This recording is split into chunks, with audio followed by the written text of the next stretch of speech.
Thank you, everyone. It's wonderful to be here, a real privilege. When I look out at the room, I know I'm looking at coaches. What I see are people who have great influence. All the testimonies, all the inspiring stories of the people who've just received awards. We see the end piece there in the presentation of the award, but behind that, the work, the transformation, the energy that all of those inspiring people put into their work.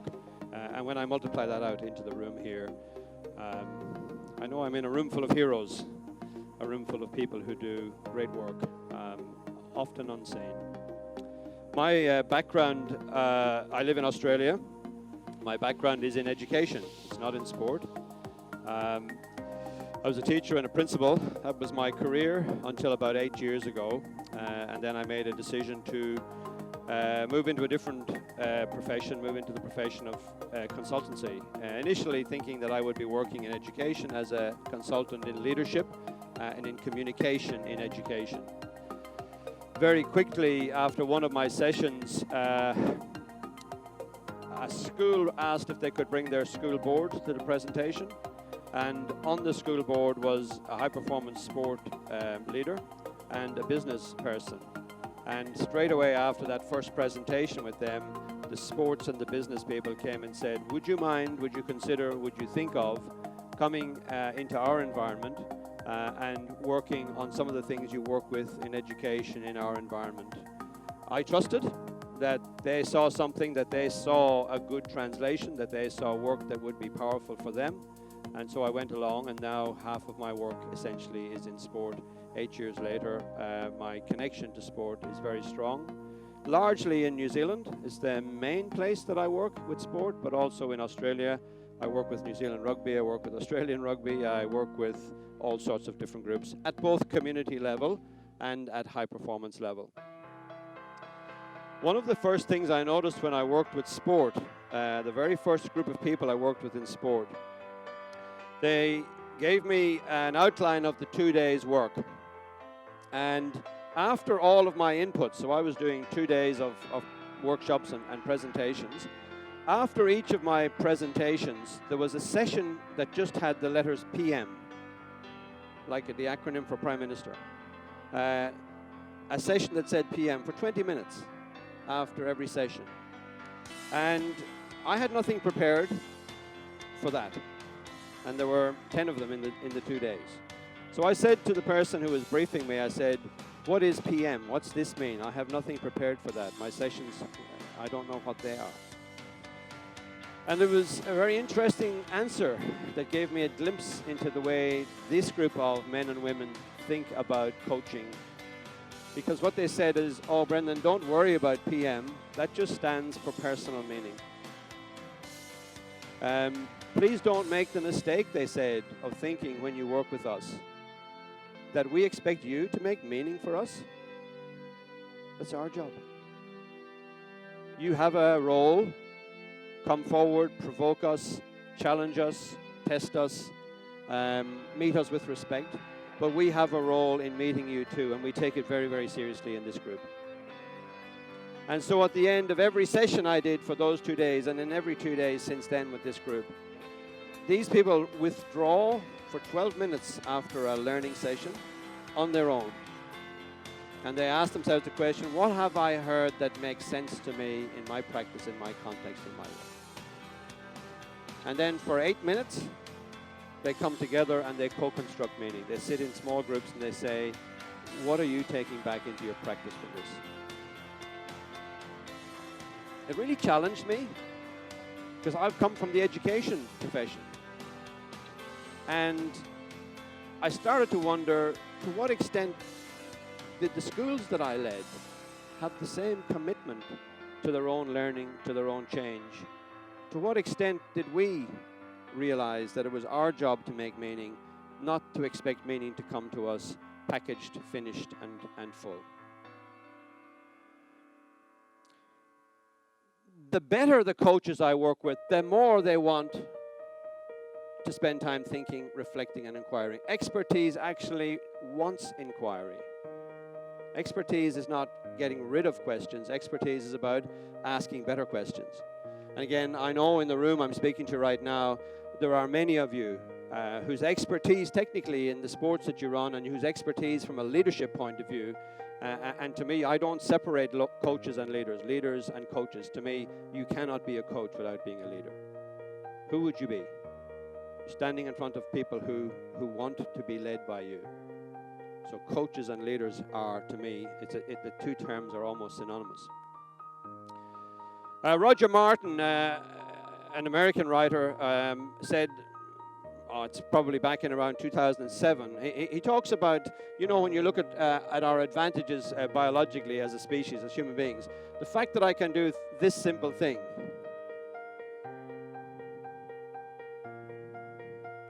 That our thumbs are opposable. We can oppose the tips of all our fingers with our thumbs. That ability to do that has given us extraordinary advantages in terms of developing tools, technology, and so on. Our ability to do that is an enormous evolutionary advantage to us as human beings. You think of the number of things we do, even as we're sitting here today, like anybody who's texting or tweeting right now, we're using our opposable thumbs. It's very interesting, though, because the other place that we as human beings have a real advantage is that we have, to some extent, opposable minds. We can step outside our practice and look back at what we've done. We can oppose our previous behaviors. We can step away from what we believe and look back at what we believe and say, is that strong? Is that true? Is that right? And any person in leadership, any coach, who doesn't have the capacity to step away from even tried and tested and really important things that you know and say, are they still fit for purpose? Are they still the right things? Are my assumptions accurate?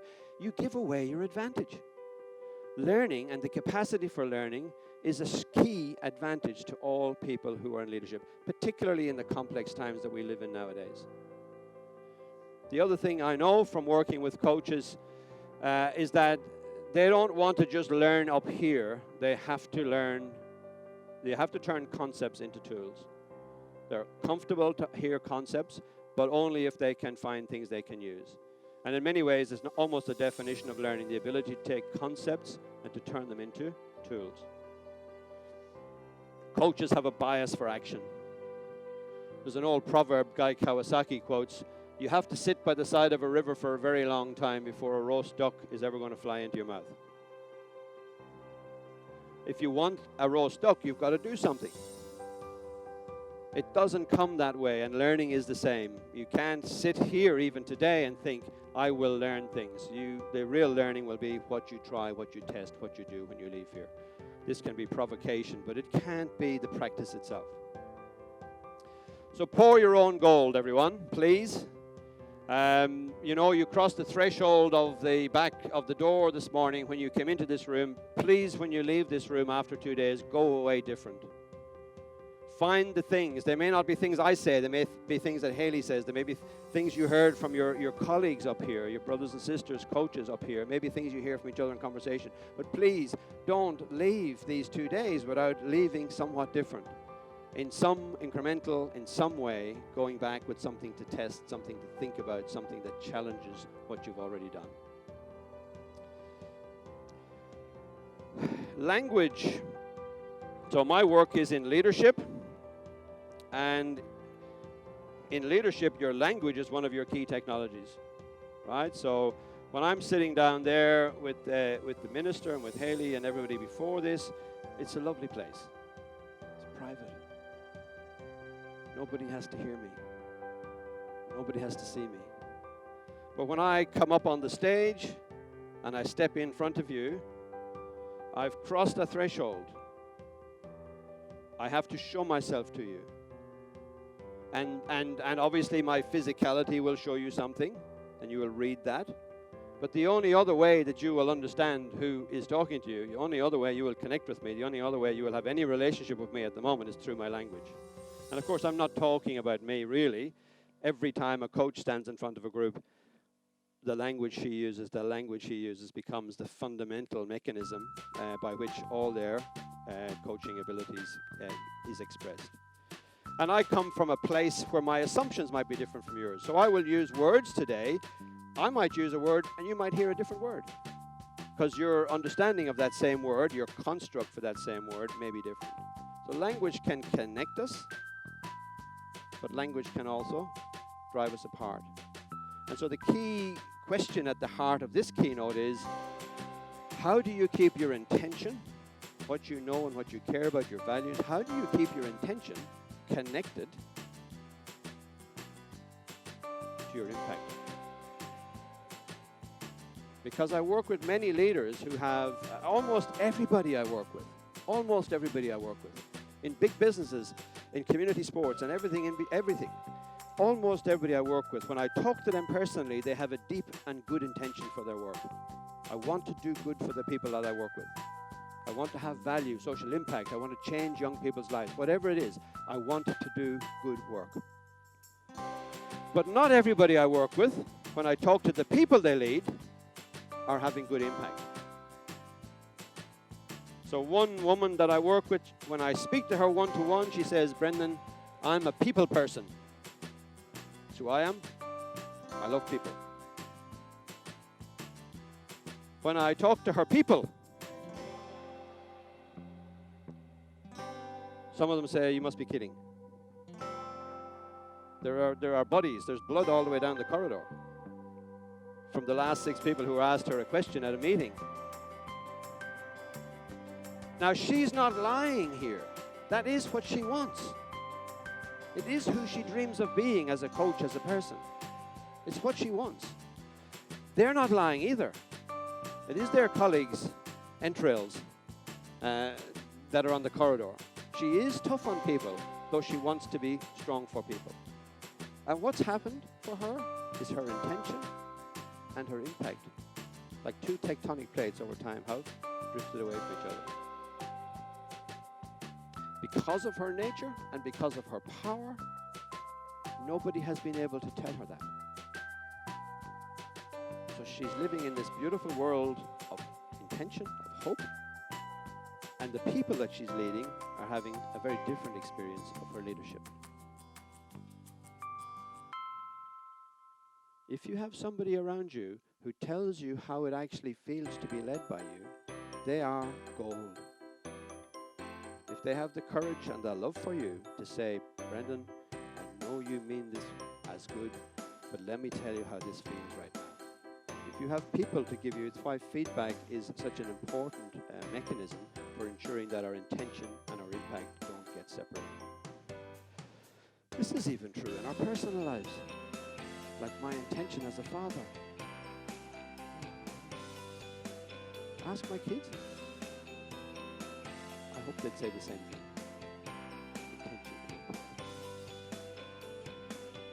So just to give you a sense of my context and the coaches I work with, here are some questions that your colleagues, if we had Coaches Without Frontiers, if I was to bring into this room some questions that are in the pattern of questions that coaches ask me in New Zealand, in Australia, I worked in Italy this year, in Ireland. If I was putting some questions together, here are some of the questions that your colleagues are asking in these other countries. I don't know if they'll be your questions, and I want to make sure that my intention and my impact stay connected. So they ask, how do you create shared purpose in increasingly disconnected times? Again, in our country, in Australia, for example, the data at the moment, just out last week from Headspace, the sort of mental health agency, said that 64% of our young people feel that their mental health is deteriorating. 64% of our little ones, young ones, feel that their mental health is deteriorating. And 37% of them, of that 64, 37% attribute that to social media. This is a question. How do you create shared purpose? How do you create meaning? How do you breathe life into disconnected times? Second question might need more explanation. The coaches ask me, they say, we have, as you have, we have powerful values, Horizon 2, longer things we care about, our country, cohesion, social cohesion. We have Horizon 2, but we're measured in Horizon 1, results, what sponsors think, and so on. And they say, you tend to put your energy into where you're measured. How do we really pay attention to the longer things when it's the shorter things that we will be measured on? When my contract will be terminated if we don't have a good season, etc., etc. Third question that comes off often, and this is the sort of work we work into, is how do you challenge a high-performing bad citizen? Somebody who's great on the court, but poor in the dressing room. Very good player, good trainer, not such a good, like a bully maybe, somebody who is unkind, somebody who diminishes younger people, whatever, somebody who's sexist, whatever the different issues we would be dealing with. How do you challenge high-performing bad citizens? A big question around what's the best connection between participation and competition? You know, how much competition, how much participation, when do you transition, do you transition? Questions around that. The fifth question comes straight out of coaches' hearts. Does your family have to be a casualty of your work in a professional coaching environment? Because many of them are worried about their own well-being. And again, I'm not sure what the form of that would be here. A question around motivation. Are people wired differently nowadays in terms of motivation? I don't seem to be able to motivate people in the way I used to motivate people. Do I need to change? Have the people in front of me changed? And a question that's arising in New Zealand at the moment and in other places is early specialization really the best pathway to excellence? Is later specialization? When do we specialize? How soon do we get serious with young people in sport? I just want to give you a moment to take a break, listening to my voice, just to connect with the person next to you. Are any of those questions similar to the questions that you and your colleagues have here in Singapore? Or is there another question? And we won't be taking these to the front or anything inside this hour, but are they the same types of questions you're asking? I want to help you to get a sense of my context and talk a little bit more then into yours. So just a couple of 2 minutes of compulsory talking. If you don't talk to each other, I'm going to start again. So have a quick buzz. Are these your questions or something similar?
Okay.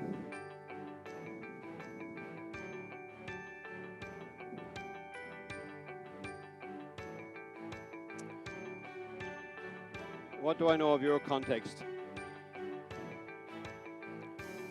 So you, the people who have prepared me for today, invited me here, CoachSG, I've been very conscientious in trying to give me a sense of what the context of coaching is in Singapore. And the documentation that we've talked about and thought about have said some really powerful things. This is from the Vision 2030 document. These are snapshots of things that struck me as I read the document, that sport has a pragmatic, it has a social outcome, a health and social outcome, advantage to the country. that social cohesion is a part of the leverage of sport. It's part of the importance of sport, because in many ways the world is pushing away from each other. There's a lot of speed in the world at the moment. There's a lot of othering, of creating outsiders in the world at the moment. Sport promotes social coherence and cohesion. And I loved your statement that this was a journey of care for our constituents, which combines the grit of sports and the nurturance of positive relationships and sort of brings things that sound different together in a really powerful way. So that's part of your aspiration. You see my educational eyes lit up when I saw the research you were quoting around the higher numeracy for low achieving or underachieving youth as well. And I love your phrase that says, we are about the creation of positive spaces that uplift vulnerable communities. You talk about values that are inherent to sport, like teamwork and resilience and confidence and humility and honor. And these are in your documents. And I line them up very well with the educational speak, the educational world that says the 6 C's of 21st century learning are, for young people, collaboration, critical thinking, communication, character, creative thinking, and citizenship. So I see a beautiful overlap in many ways between my work as an educator and the work that you people do so powerfully with young people through sport. There's a version of I'm sorry for the amount of text on this slide. The 5 big sports in New Zealand just sent an open letter, essentially, to the country to talk about putting fun, putting connection, putting participation back into sport for young people. I've highlighted in a different color some of the things they're talking about, but they're very similar to what you're saying. They're in the same conversation as you. That success should be defined by enjoyment, that it's a positive experience, that young people play to be with their friends, but also in naming the problem that young people in New Zealand certainly are in many ways walking away from sport. I don't know what you celebrated here around the 50th anniversary of the moon landing recently, but I listened to Michael Collins, who was the man who didn't land. You know, 2 guys went down and 1 guy stayed up in the lunar module, in the command module, waiting to get them off. The ultimate team player of the program, the one who didn't walk on the moon. He said some very interesting things on the 50th anniversary. He said that at one moment when Neil Armstrong and Buzz Aldrin were walking on the moon, he was on his own on the dark side of the moon. And he had a thought that on my left are 4,000,000,002 people. And on my right, there is no one at all, as far as we know, out into the extended universe. So he had a moment up there of being really, really conscious of where he was. One of the other things he said is that on the Apollo 11, we have more computing power in our pockets than they had on the Apollo 11. All of us have more power in our hands, in our pockets, than they had on Apollo 11.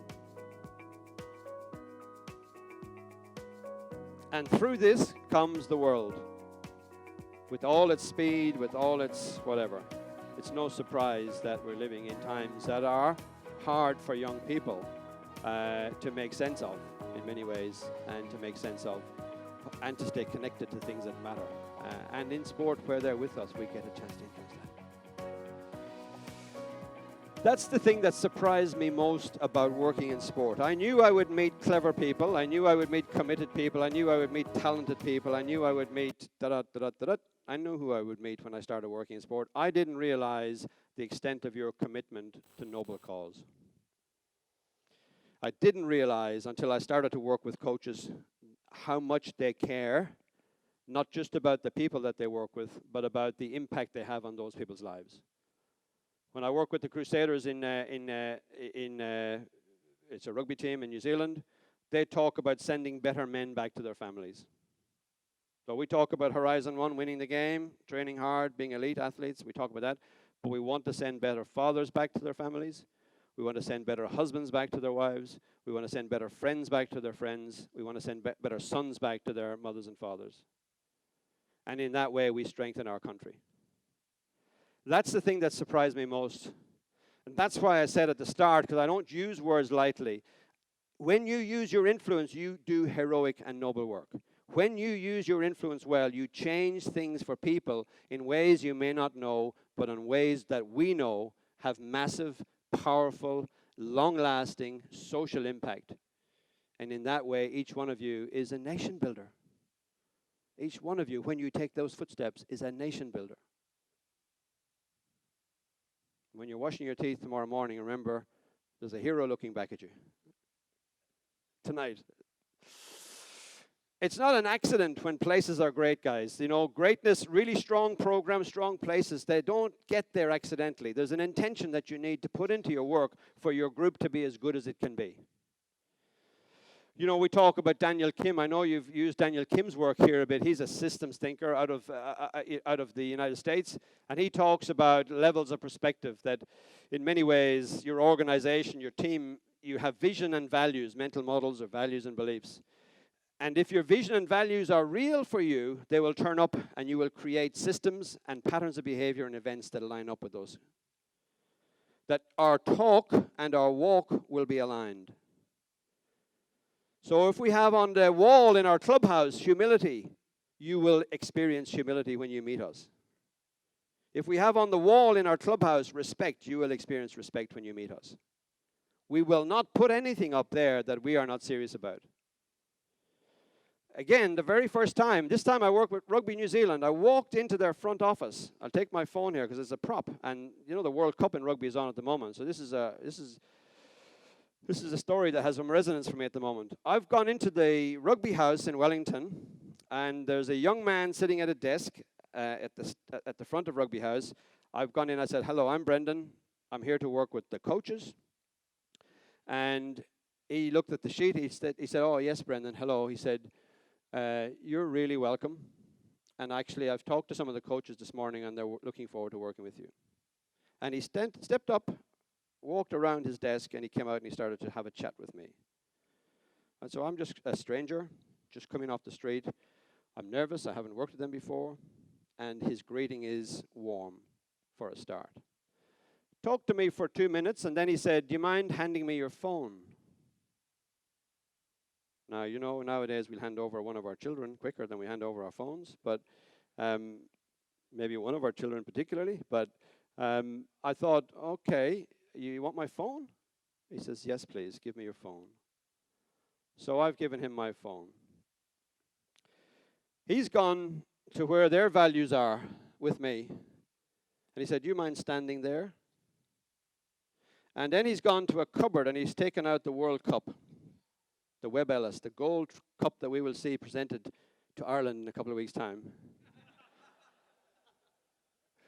And he said, hold this.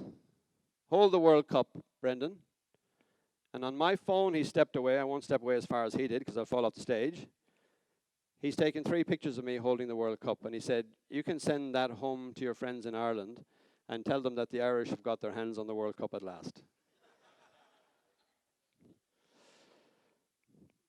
As I worked in and out of that space that day, though, I noticed that when anybody was new to New Zealand rugby, he got up from his desk, he came out from the desk, and he had a chat. He brought them to see maybe a shirt, or he did something special with them. Not his normal colleagues, anybody new got a different welcome. And I thought the next day I should thank him because I really appreciate it. I'd sent the message home to my brother in Munster and got a suitably profane response from Munster Rugby. I said, thank you to this young man. I said, thank you. It was a lovely thing you did yesterday. And I noted that it wasn't just an event, that it was his pattern of behavior.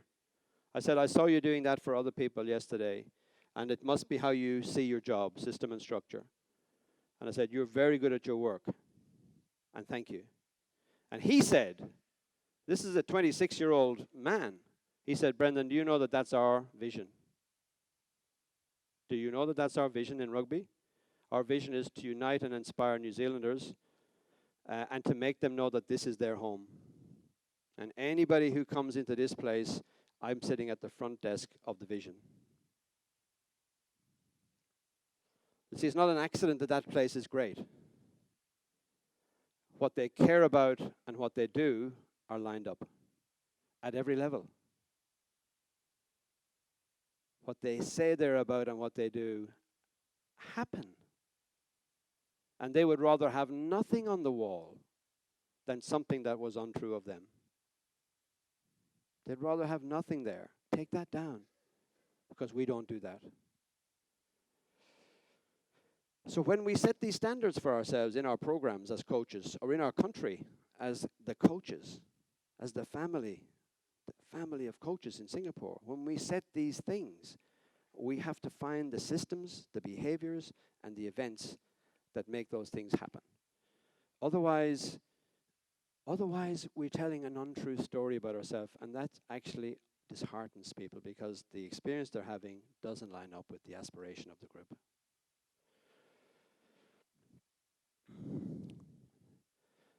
Patrick Lencioni says that a high-performing group, if you snap open a high-performing group, and I don't mean high-performing in the elite sense in sport, I mean just a group that's great at what it does. It could be a school rugby team that's high-performing. It could be a group of coaches who work together that's high-performing.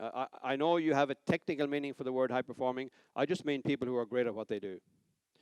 When Patrick Lencioni snaps open high performance, he sees, and I've adapted it because I've put at the center campfire, shared belief that burns in the people, a shared space that we care about, something where we overlap as human beings on. And then we pay attention to trust. Do we trust each other as people? Do we trust each other as to do the work we have to do on the field or on the court? Once you've got a strong campfire and you have strong trust, you know what you can do? You can have strong talk. We trust each other, we trust the mission, and if things aren't right, we will talk about it. He even calls it conflict, which is a word many of us don't like, but we will get into difficult conversation when we have to. And when all of those three things are happening, the group tends to buy in, the group tends to really get engaged. We care about each other, and when we don't agree, we talk it out skillfully. Now we buy in. If a group doesn't buy in, they'll often agree in a meeting by being quiet. And when the meeting's over, they'll go off to another place and have a different meeting and say what they really think. And then you get the magic ingredient, the secret sauce. When the group is through to that high buy-in, it's not up to the coach so much anymore to keep them connected. They're keeping each other connected.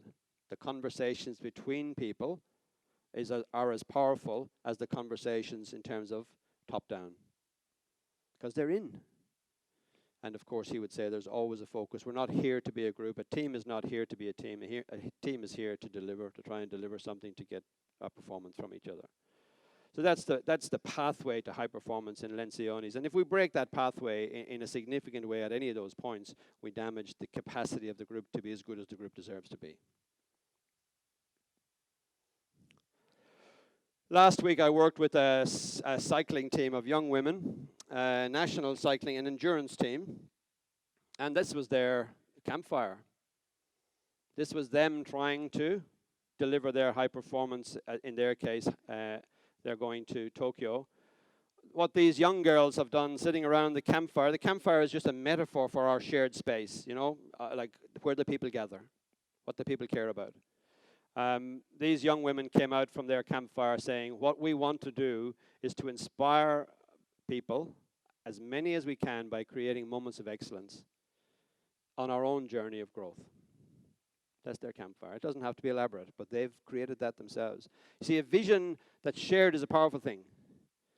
If a vision is not shared, it could be a hallucination. I have a vision for you. Well, thanks very much. That's very helpful. But the vision, when it's shared, has a different power. And then they decided that that vision would need those 4 pillars. That we commit to optimal decision making, that we commit to consistency of effort, that we commit to intent and being clever about what we do, and that we commit to being all in. We will win together, we will lose together, we will all be together. Whatever happens, all in. And those young women, as I said, 23, 24, they're already inspiring me. That's their. One of them said to me, Brendan, could a great team and a terrible team have exactly the same values? Because she said, I've worked in teams that have magnificent statements on the wall. and horrendous realities on the ground. And she said, could a great team and a terrible team have the same, could they set the same campfire? And of course you could. But there's two things that great teams tend to do that take it beyond the set fire. They burn, they combust, they get the fire lit by having clarity around the behaviors that they have to show for each other, and by having courage in conversation when those behaviors aren't being followed. So they take this big thought, they turn it into behaviors, and they have the courage to talk about it when it's not right. And I watched them cycle last week, and they had a bad cycle. So they're an endurance team. A young cyclist at the back, they have an experienced cyclist at the front. I don't know if any of you are in the cycling world, but the rhythm of the group is dependent on the front of the group. The front person sets the rhythm of the group. And they were having a bad session. They were calling each other's names. They don't have instructions when they're writing. They just say their name. So if they think it's me that's causing the problem, they'll say, Brendan. And that's my sign. I'm doing something that's causing the group to not be coherent. So the only instruction out there is your name. And this one person's name kept getting called. Brendan, Brendan, Brendan, by different writers. But she didn't change whatever she was doing. You know, she's trying her best too. When they came off the track, the youngest cyclist, committed to conversational courage, went to the data and said, can you tell me what, named her colleague, what she's doing just before she cycles into a corner? Can you look at the data for what she does just before she goes into a corner? And when they looked at the numbers, they said she puts on more power just as she goes into a corner. In many ways, she's almost thinking this corner is going to be hard. I have to go a bit harder. So she broke the rhythm just before she goes into a corner. And then the scientist and this young person went to the coach and said, Coach, I think we've worked out what's happening in the rhythm. Do you think these numbers are saying that?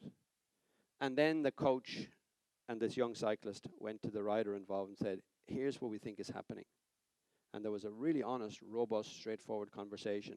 The woman who heard that she was creating the problem was the hero of the piece, because she said, absolutely, I see it, it's so clear. Her listening was non-defensive. She just listened and thought, okay, I am trying to get you through the corner, and I slingshot a bit through the corner, and I'm putting on pressure on the group.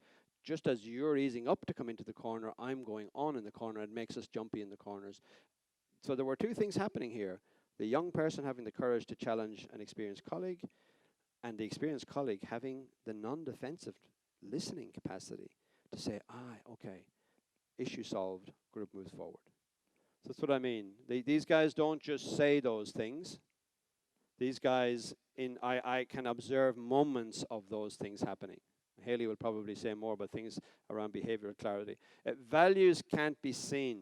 Behaviors can. As human beings, we don't see ourselves clearly. We all think we're doing our best. Our intention is good. We don't know always how other people see us. Our intention is not our impact, as I've said. And it's our behaviors that people are experiencing. Behaviors are the values made visible.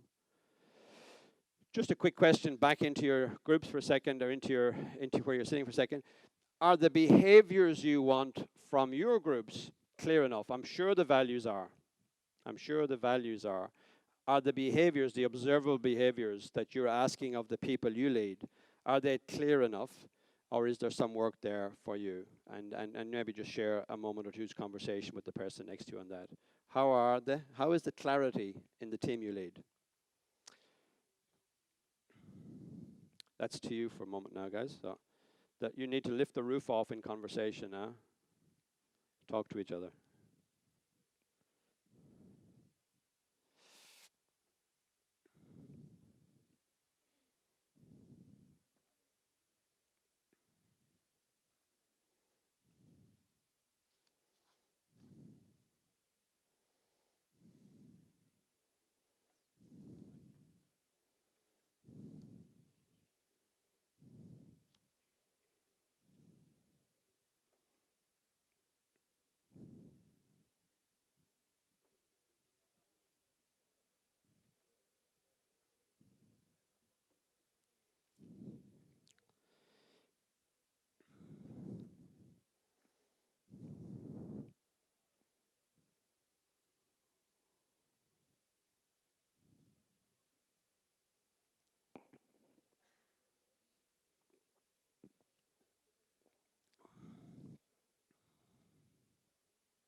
Okay.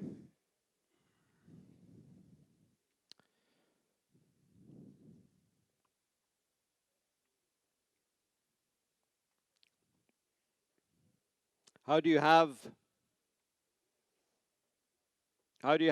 a skillful direct conversation if the thing you're talking about can't be seen by the other person? Our language and our listening. You think about that senior athlete has been to 2 Olympics, and she's been challenged by an athlete that hasn't been to the Olympics yet.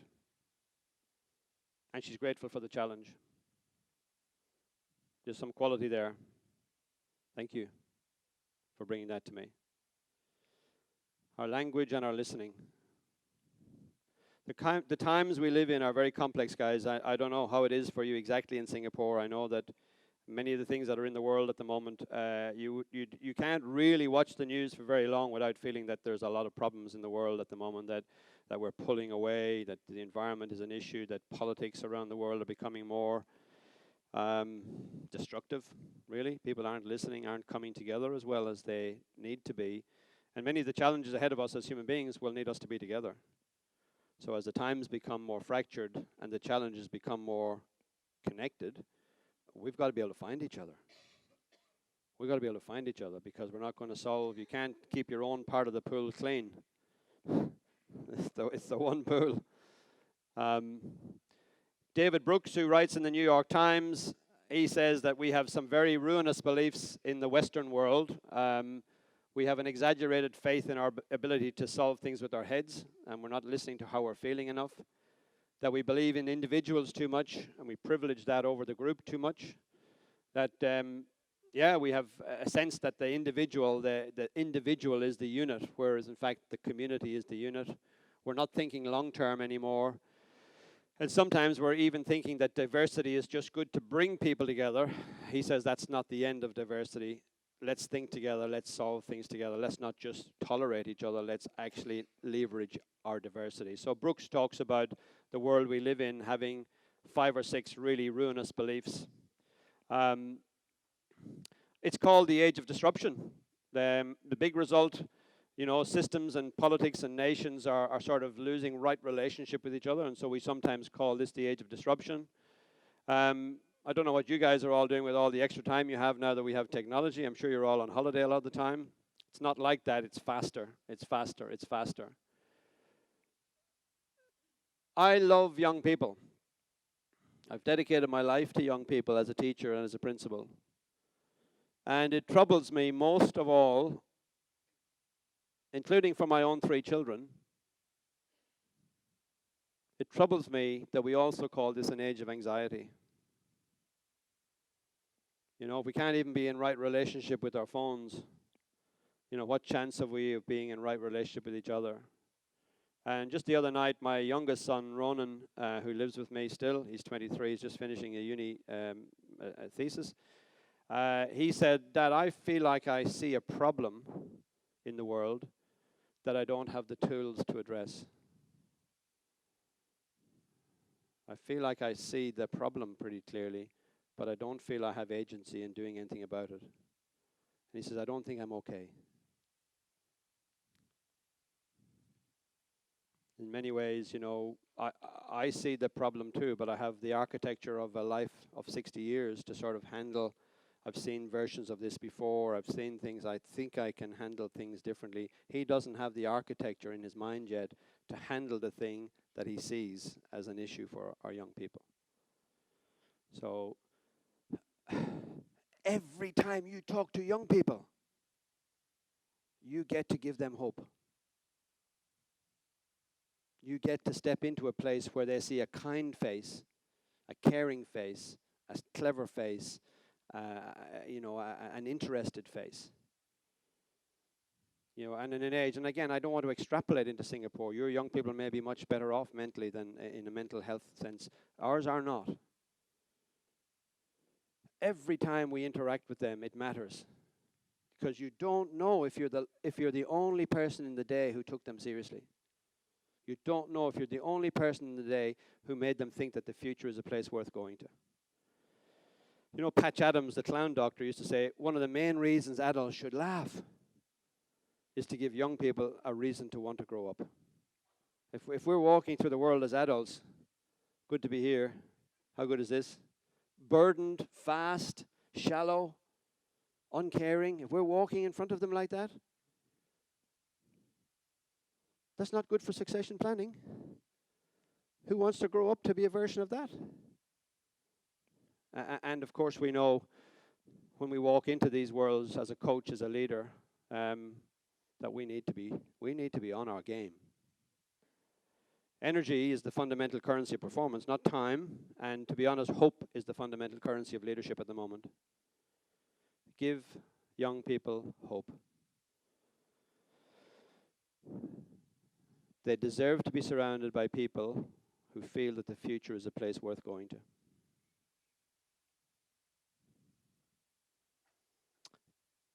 When Keltner does the research into culture, he says that one of the things that great leaders do is they tell stories that unite. They tell stories that give people hope. And I want to sort of close off with a story from a coach that I've worked with quite a bit. Our brains make sense of the world of story. Young people, we need story. Story is critical to, you know, when you go home after the conference, what will you do? You'll tell stories. Like the human brain makes sense of the world in stories. Data is helpful. Story is healthful. We're our storytelling. As human beings, we live in story. Great groups are always held by strong story. It's like an immune system. And when a story is strong, pressure tests everything. Pressure tests values, but when the story is strong, the group holds up. I wonder how your current story is working for you. I mean in Singapore, not just in the group you work with or in the school you work in. How well is your story working for you? Who does it not work for? So here's my coach calling me up. Brendan, I have a great group of athletes. And for the last 2 years, they've had a window to achieve a great performance at their level. But each year we've fallen short. I don't know what I'm doing wrong as coach. They're the right age, they're the right skill set, they're the right profile, they're ready, and we've fallen twice. This is the 3rd year of the window. I want to get it right this year. So we began to talk about his group and how they formed purpose. I said, well, how do you guys connect? What is your story? What do you share? And he said, oh, well, every year we have a campfire. We stand around the campfire. And I said, and what do you do then? He said, I asked them all, what's your purpose? So 24 people, what's your purpose this year? What's your purpose this year? What's your purpose this year? Coaches as well. And then I said, what happens at the end? He says, at the end, I tell them my purpose. I said, what happens then? And he says, I said, thanks very much. That's great. Let's have a good year. And obviously, you know, you guys are skillful noticers. You're skillful coaches. You would know that there's... this is a very clever man, by the way. This coach is a clever man, but that's the way they form purpose. I said, how does that not stay an ecosystem? How do you create ecosystem out of that? Because that's like separate things. Noble. Good things. How does that become a thing? How do you move from me to we with that group? And he said, I think that's the problem.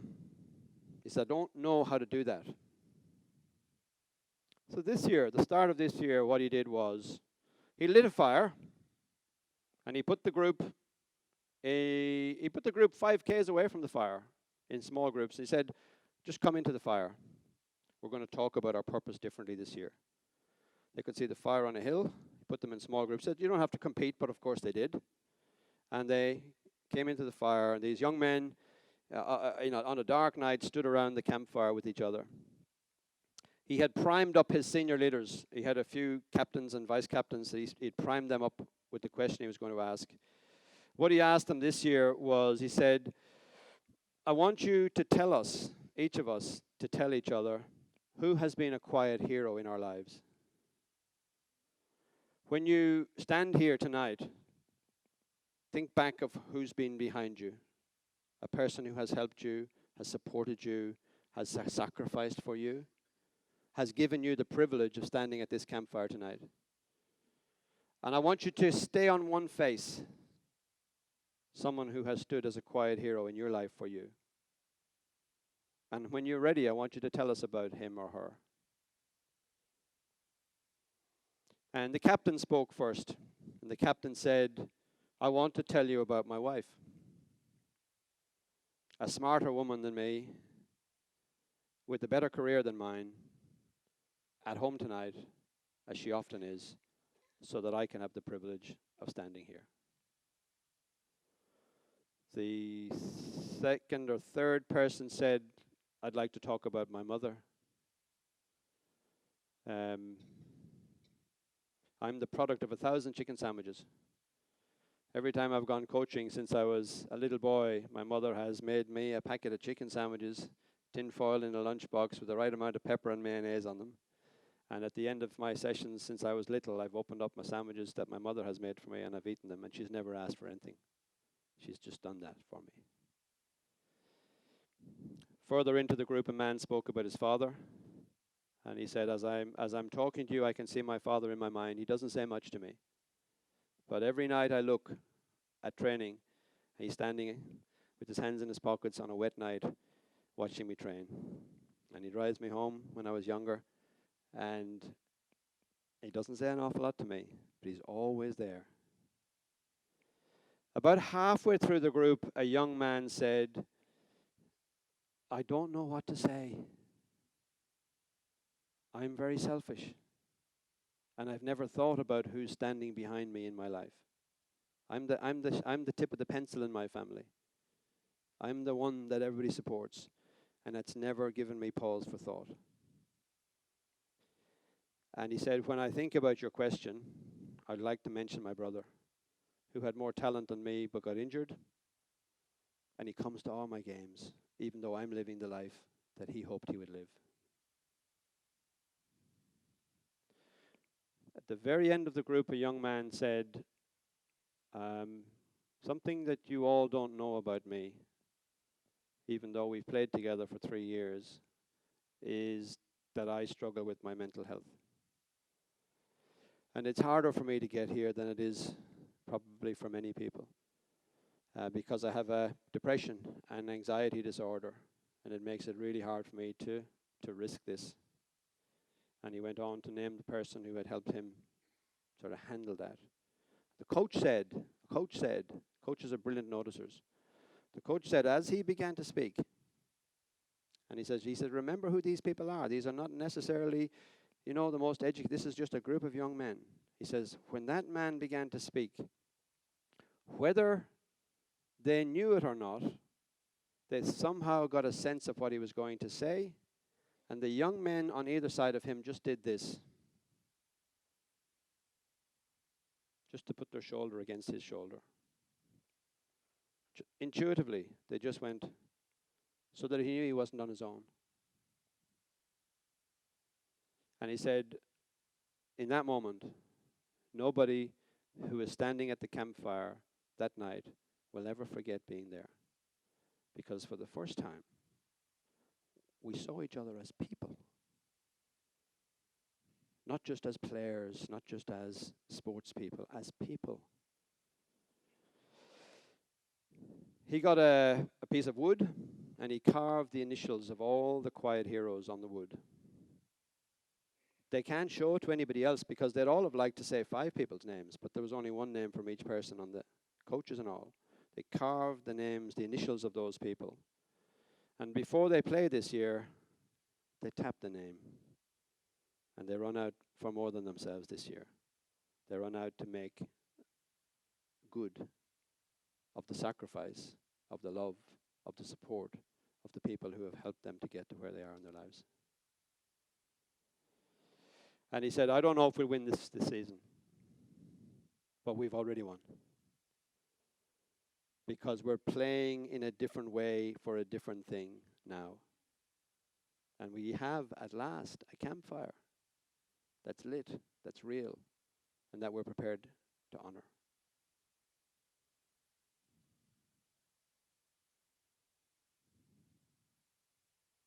like in this room, behind us all are quiet heroes.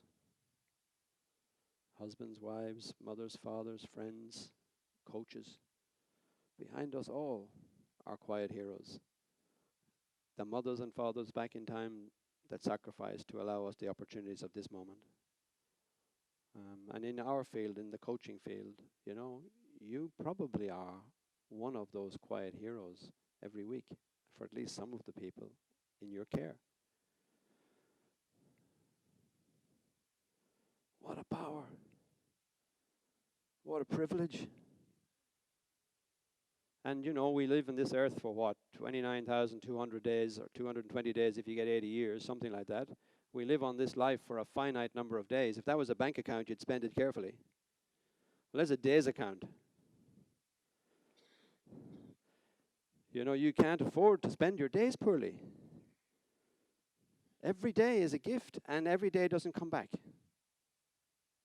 And if we don't step into our work with the determination to honor what should be honored, to transform what should be transformed, and to genuinely see beyond the technical things we're doing, which are critical to our work, but into the story beneath that, we miss our vocation. We miss our vocation. We miss the calling. We miss the most important thing. Just to give you a quick buzz on that. If the room was full of people who knew each other, I would say, tell somebody next to you about a quiet hero in your life. Because vulnerability is critical to leadership. But because we don't all know each other, just have a quick chat. What's the story? How do you create story for your group? Is the story in your group connected and strong and noble? Or is the story in your group sort of a little bit less intentional than that? Just a quick buzz, and then we'll just close off these opening remarks. How are you going?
Okay.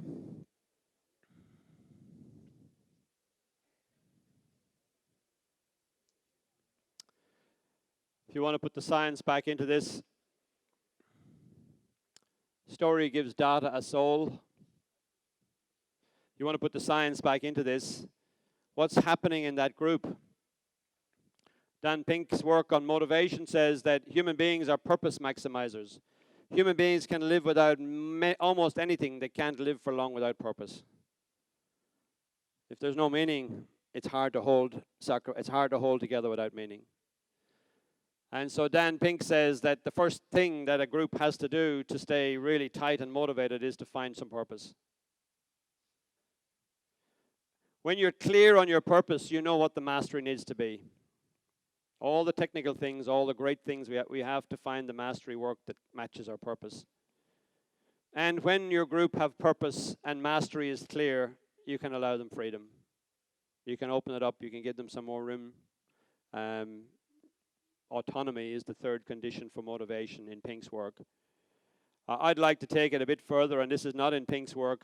To be honest, I think that needs to be the pattern, that our purpose needs to be connected, that our mastery needs to be connected, and that our autonomy needs to be connected. We're not free from the group, we're free for the group.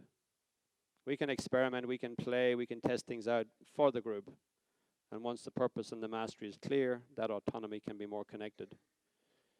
Just to finish on Michael Collins, I wonder if you know what the sound of connected autonomy is. What does it sound like when a group has connected autonomy? When they came back from the moon, they went on a world tour, and people came out, ticker tape parades, clapped and cheered, and they went on a world tour, the astronauts, open cars, back in the late 60s. And he said the thing that he'll never forget is that people kept running up to them saying, we did it. We did it. Not America did it, not you did it. They kept running up as if we had all done it and saying, we did it, we did it, we did it. A bit like Kipchoge the other night in the marathon. You know, say, okay, one small step for a man. Well, a whole lot of long marathon for a man, but the group around him is the piece that helps him to do it. We are stronger together. We are simply stronger together. And in times that tend to push us back into our heads, times that tend to push us back into our individual concerns, the skill of coming out and gathering people and connecting them, that'll be a skill for the 21st century. It'll be a skill in education. It'll be a skill in politics. It'll definitely be a skill in coaching. And my deepest wish and my best wish for you is that you find it. That you find it, that you protect it if you have it already, and that you find it if you haven't. The ways of getting the group together in connected autonomy. Set the campfire, create the story, and give the people a chance. Give the people a chance to show what they're able to do. I'll close now, guys. Can I say from my heart to your hearts, thank you already for what you do. Thank you for what you do. There are young people in this country, and all young people are my young people. I don't care if I'm from Australia or what, I care about young people. Thank you for the contribution. Thank you for the quality. Thank you for the sacrifice. Thank you for the intelligence. Thank you for being with them. And thank you for being with me today as well. Take care of yourselves. Thank you. Okay.